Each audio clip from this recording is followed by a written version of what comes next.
অধ্যাপক ইউনূসের আশা, নির্বাচন ও সংস্কার গণতন্ত্রের শক্তি। দৈনিক সময় দিগন্ত পত্রিকার সাথে যুক্ত আমি ফারজানা ইসলাম মধু।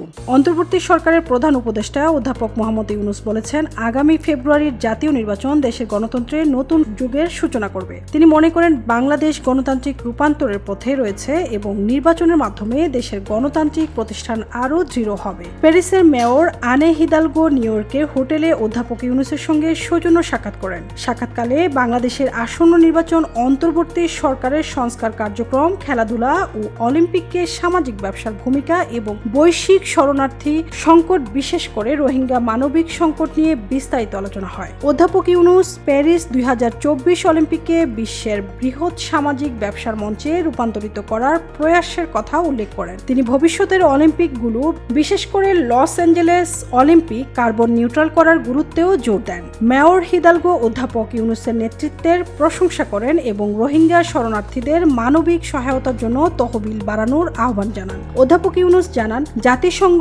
রোহিঙ্গা সংকট নিয়ে আন্তর্জাতিক সম্মেলনের আয়োজন করবে, যা বিশ্বে এই দীর্ঘস্থায়ী সংকটের প্রতি দৃষ্টি আকর্ষণ করবে। তিনি হিদালগোকে সুবিধাজনক সময়ে বাংলাদেশ সফরের আমন্ত্রণ জানান। সাক্ষাৎকালে এসডিজি সমন্বয়ক ও সিনিয়র সচিব লামিয়া মোর্শেদ উপস্থিত ছিলেন।